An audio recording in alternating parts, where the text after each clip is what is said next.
When the Sega Genesis first appeared on the US market, it was clear Sega was serious about sports games.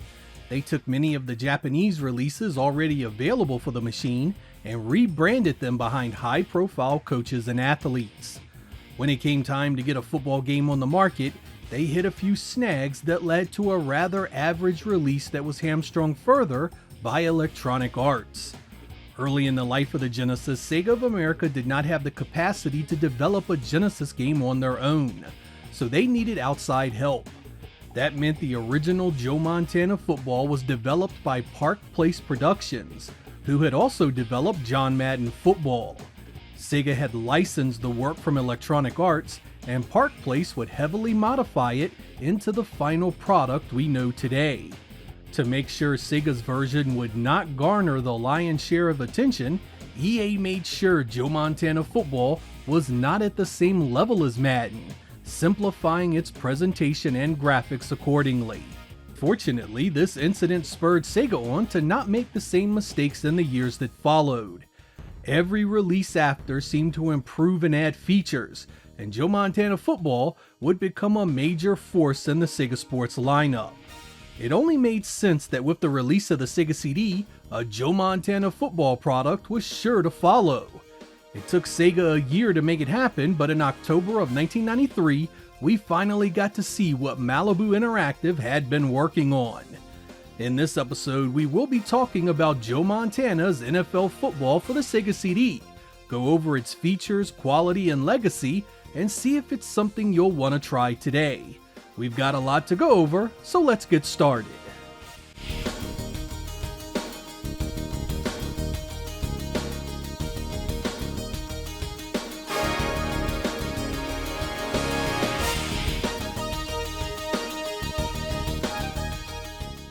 The gameplay in Montana for the Sega CD is from a raised, third-person, behind-the-player's back perspective.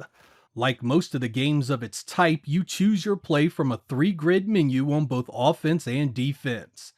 Playbooks are vast and include numerous formations and plays, so there is plenty to learn and choose from.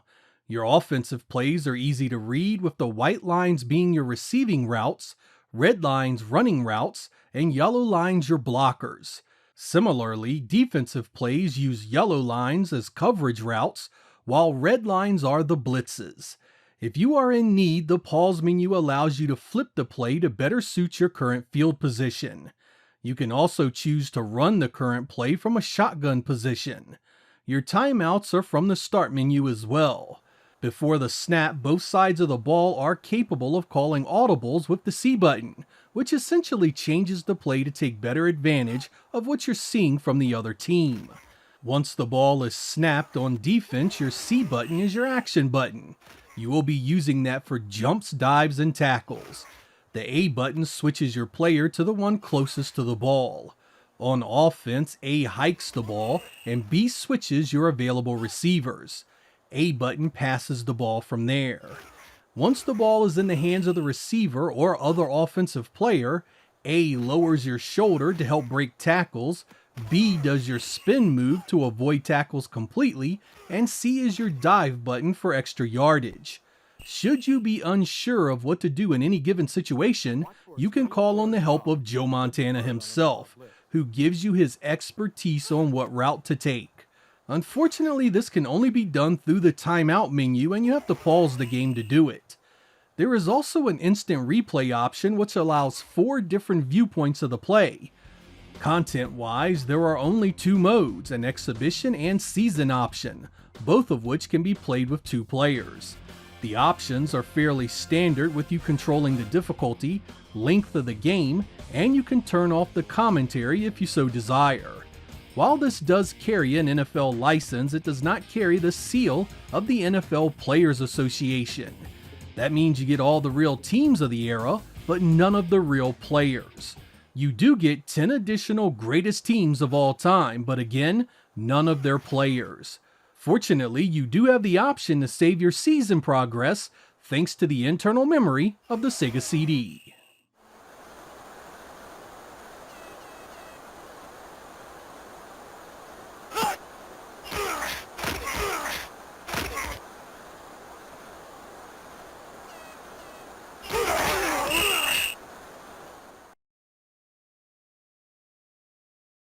Wow, what an amazing run! Joe Montana's NFL football was a bold attempt to make a football game three-dimensional. Well, pseudo-three-dimensional, that is. It harnesses the power of the Sega CD to create a fully scaling engine, where the players, field, and stadium all appear to move in 3 dimensions. Sadly, the effect is about as sterile as they come. The players lack any fine details, no numbers on the jersey, no team emblems on the helmets, hell, not even enough colors to really convey the team uniforms well. The field fares a bit better with yardage lines and the NFL logo showing up, as well as a decent Sega Sports themed end zone. The stadium itself also gets some screen time and looks far more convincing than you typically saw of the era. All of that takes a large visual hit thanks to the massive amount of pixelation happening. It is pervasive and across every area of the presentation. That's made worse by the poor performance, which has an odd acceleration to it no matter what player you use. I had been initially quite excited for this when it was announced. A football game that used scaling had all kinds of potential, but the end results were so disappointing. I probably could have lived with the lack of player details, but the choppiness never lets up. It's far too slow, and it has a nasty effect on the gameplay. The full motion video is also an extreme letdown. It isn't that it's uglier than you typically saw on the platform, but rather there is no real use for it beyond the opening cinematic and the Joe Montana recommendations I mentioned earlier. It would have been cool to have a quick halftime show, videos playing on the Jumbotron in the stadium, or maybe a referee that called important results. The three-dimensional effect may impress some, but for me, this game was ugly, ran bad, and was a huge black eye for the platform.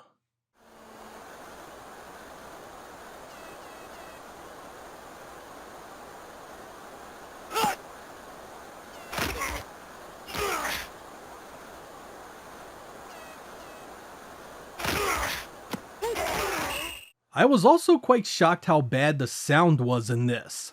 While the music is serviceable throughout, the biggest failing is the play-by-play commentary, which is anemic and only occurs after the play happens. This can be odd as sometimes the announcer is calling the play like it's happening real time, despite you being in the play selection screen already. Even worse is the complete lack of indications of what's happening on the field.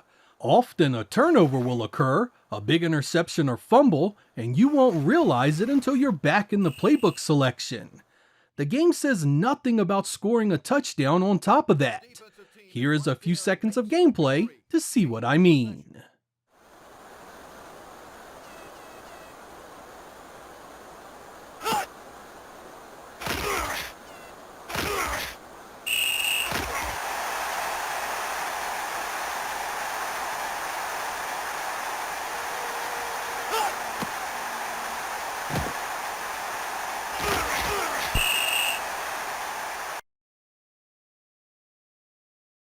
The PAT was no good. I'm not gonna lie to you here. I had a love-hate relationship with Sega of America already when this game was released. I had admired many of their sports games up until this point, and I give them credit for growing this area and mostly iterating a superior product each year. But Sega's American arm had also been a part of a lot of bad games for the Genesis. Games that were well behind the wares we were seeing coming from Japan. I realize part of it is because Sega of America outsourced development and just published most of these titles, but they still had the final say on whether or not to release them. I find it hard to believe that anyone truly invested in making good video games sat down with Joe Montana's NFL football for the Sega CD and said confidently that they believed in this product. The botched performance destroys the gameplay, and there's just no recovering from it. The thing is, when you are running back a kick, the camera stays pointing at the ground in front of you, similar to John Madden. It runs so much faster and smoother this way, and had the developers taking out the passing view of looking so far down the field, this would have translated to a much better playing experience. It needed passing windows like Madden, or it needed a passing indicator that the receiver was open. Simply focusing the camera downfield and watching the frame rate plummet was not a good compromise. I also found the AI to be laughably poor. They call the dumbest plays at the most awkward of times. Turnovers are far too frequent and dropped passes occur by top-rated players way too often. You can find a handful of plays that work to defeat the computer consistently, but you are just coping to get through for the sake of the W. The fun factor is completely absent. Any attempt to mix up your plays and try out the higher difficulties usually ends in a game with 8 turnovers per team, even if you win. I feel this is a case of reaching for the stars only to crash and burn in the process. Clearly, the developers had lofty ideas about what the Sega CD could pull off, but their work was clearly well behind what Sega was releasing on the standard Genesis. This is illustrated even better by comparing it to the Sega CD version of Bill Walsh College Football.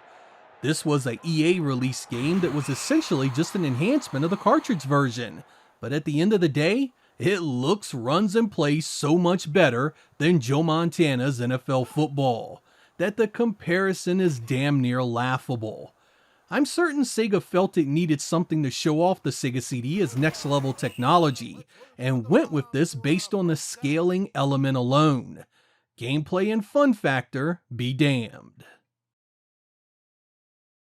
Nothing fancy. Play a straight-up defense and keep them out of field goal range.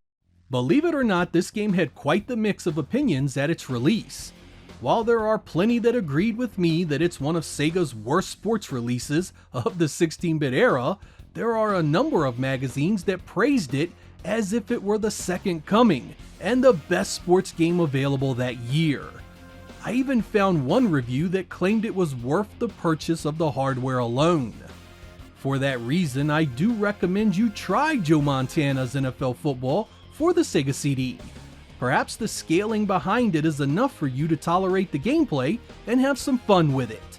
From my perspective, it was yet another cog in the Sega of America machine that spat garbage titles out just to meet a deadline, just to have something on store shelves.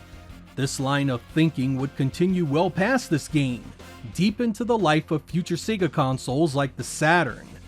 Joe Montana's NFL Football and games like it burned the Sega faithful time and time again until new options became more appealing and more respectful of their hard-earned money. It's also interesting to note that Sega Sports was suspiciously absent on the Sega CD outside of this game. Sega had numerous franchises to move over, but decided against almost all of them. We received a full-motion video game called NFL's Greatest, San Francisco vs. Dallas, a golf game called Dynamite Country Club, and that was pretty much it. No Sega Baseball, no Sega Hockey, no Sega Boxing, no Sega Basketball. How is it that a company known for its sports games could release a platform with hardly any of the games its customers wanted?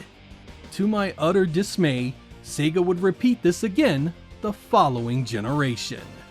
I'm Sega Lord X. Thank you guys for watching, and I will catch you next time.